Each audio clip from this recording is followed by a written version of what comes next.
एजाज चौधरी साहब, एक बड़ी इंपॉर्टेंट स्टेटमेंट है जो अमरीकी सदर ट्रंप ने दी है, जिसमें पाकिस्तान की हुकूमत का शुक्रिया अदा किया और काउंटर टेररिज्म कॉपरेशन, जिसके नतीजे में एक हाई वैल्यू टारगेट पकड़ा गया, शरीफुल्लाह।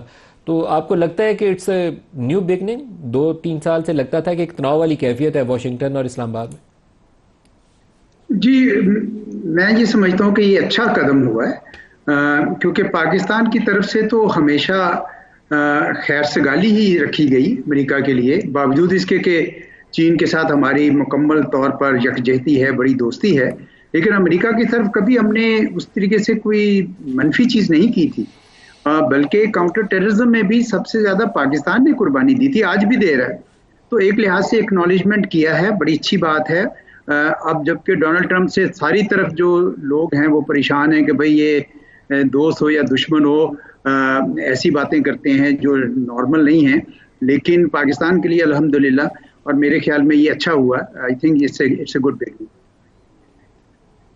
सर, लेकिन आगे हमारे ताल्लुकात कैसे होंगे? वो कनाडा को देखें तो कहते हैं हमारी 51वीं रियासत बन जाओ, गजा के कहते हैं फ़लस्तीनियों को छोड़ के जॉर्डन और इजिप्ट चले जाओ, यूक्रेन को कहते हैं कि बस हमारे साथ अगर वो करनी है, वो रेयर अर्थ की डील करनी है, फिर तो ठीक है, मिनरल्स वाली डील साइन कर लो, नहीं तो फारग हो तुम भी छुट्टी करो।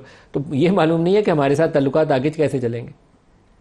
पाकिस्तान इस वक्त रडार पे नहीं है जी उनके, और इस वक्त ज्यादा सारी तवज्जो यूक्रेन, यूरोप, गाजा और फिर उसके बाद चाइना, इवन चाइना पे भी उस तरह की तवज्जो नहीं आ रही है जिस तरह की पहले हम एक्सपेक्ट कर रहे थे।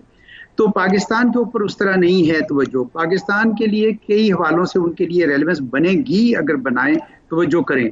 एक तो अमेरिका ने ये जो $7 बिलियन का असला छोड़ गए अफगानिस्तान में, उसके ऊपर उनकी तवज्जो है, और उस पर भी ये है ज़्यादा कि अगर उनके पास जो फ्रोजन पैसे पड़े हैं उसी में से शायद वो ले लें। तो मेरा नहीं ख्याल कि पाकिस्तान के लिए बहुत ज़्यादा कोई बड़ा इम्तहान होगा। हाँ, ये हो सकता है कि क्योंकि टेररिस्ट एंटिटीज़ वहाँ पे आती जा रही हैं, वो पाकिस्तान के साथ तावन ही करना चाहेंगे। मुझे तो ऐसा लग रहा है कि पाकिस्तान के साथ इस मामले में पॉजिटिव रिलेशनशिप होगी।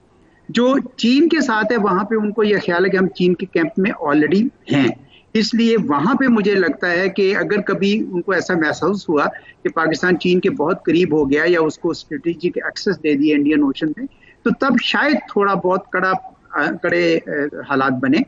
हिंदुस्तान के हवाले से भी वो समझते हैं कि पाकिस्तान जो है अगर हिंदुस्तान के लिए कोई बहुत ज्यादा मुश्किलात पैदा कर रहा है, जो नहीं कर रहा, तो उस वजह से भी मेरे ख्याल में वहां पे भी मुझे कोई मसला नजर नहीं आ रहा। हाँ, अगर आप ये कह रहे हैं कि मिनरल्स में या इस किस्म की कोई इकोनॉमिक स्टेक्स अमेरिका बनाना चाहता है, तो मेरे ख्याल में इसमें कोई हर्ज नहीं होगा। अमेरिका के इकोनॉमिक स्टेक्स बनने का मतलब यह है कि पाकिस्तान में स्टेबिलिटी होगी as far as external actors are concern. तो वो ऑफ कोर्स हम पे डिपेंड करेगा कि हम उसको नेगोशिएट कैसे करते हैं। अगर हम अच्छा नेगोशिएट करें तो मेरा ख्याल है आई सी नो रीजन कि अगर वो इकोनॉमिक स्टेक्स यहाँ बनाना चाहे पाकिस्तान में अमेरिका, तो मेरे ख्याल में इसको वेलकम करना चाहिए, इसमें कोई हर्ज नहीं होना चाहिए। अच्छा सर, एक लास्ट क्वेश्चन पूछ लूँ। ये शरीफुल्लाह की गिरफ्तारी के बाद तो उन्होंने शुक्रिया अदा कर दिया, लेकिन माजी में खालिद शेख मोहम्मद हो, उसामा बिन लादेन के इवन अटैक के अंदर जो पाकिस्तानी सरजमीन पे हमला था, उसमें वो जो अल कवैती जो करैक्टर था जिसके फ़ोन को ट्रैक करके वहाँ तक पहुँचे, उसको ट्रैक करने का मामला हो, तो पाकिस्तान ने एक कलीदी किरदार अदा किया था। जितने ये हाई वैल्यू इनके टारगेट्स थे उनकी गिरफ्तारी में, उनको हैंड ओवर करने में, लेकिन बाद में भी शक हमारे ऊपर ही रहता था कि ये लाइन के दोनों तरफ खेल रहे हैं। तो अब क्या मामला को बेहतरी से आगे बढ़ सकता है या अभी भी वो मिसट्रस्ट बरकरार रहेगा?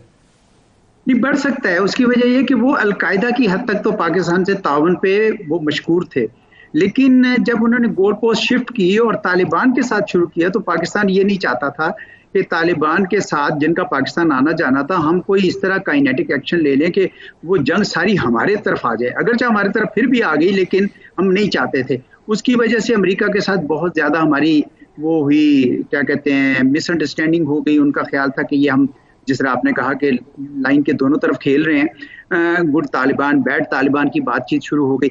अब ऐसा कोई सीन नहीं है।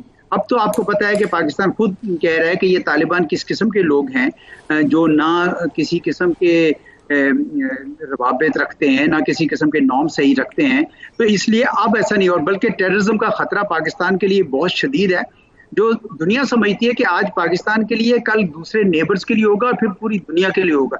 तो इस वक्त मुझे कोई गलतफहमी की इतला, कोई ऐसा बुनियाद जो नजर नहीं आ रही है, अगर है गलतफहमी की बुनियाद तो वो चीन के हवाले से होगी, अगर होगी तो वो भी मैं समझता हूं कि अगर पाकिस्तान सही तरीके से अपने यानी डिप्लोमेसी करे तो उसमें भी कोई इतना खतरा नहीं होना चाहिए, क्योंकि चीनी कभी भी नहीं ये चाहते कि आप अमेरिका से ताल्लुकात अच्छे ना रखें। तो हम रखना चाहते हैं, अमेरिकी भी चाहेंगे कि इकोनॉमिक रिलेशनशिप ज्यादा हो सिक्योरिटी रिलेशनशिप की बजाय, तो ये हमें उसको वेलकम करना चाहिए। मुझे नहीं समझता कि मैं नहीं समझता, हाँ अलबत्ता कोई ज्यादा इनिशिएटिव लेने की जरूरत नहीं है। वो किसी ने एक बड़ी अच्छी बात की कि इस वक्त बिनाइन निगलेक्ट का दौर है, इसको मेलाइन अटेंशन में बदल सकता है, ये ना कीजिएगा। इस वक्त जो ताल्लुकात को अच्छा पाना है उतना ही रहने दीजिए।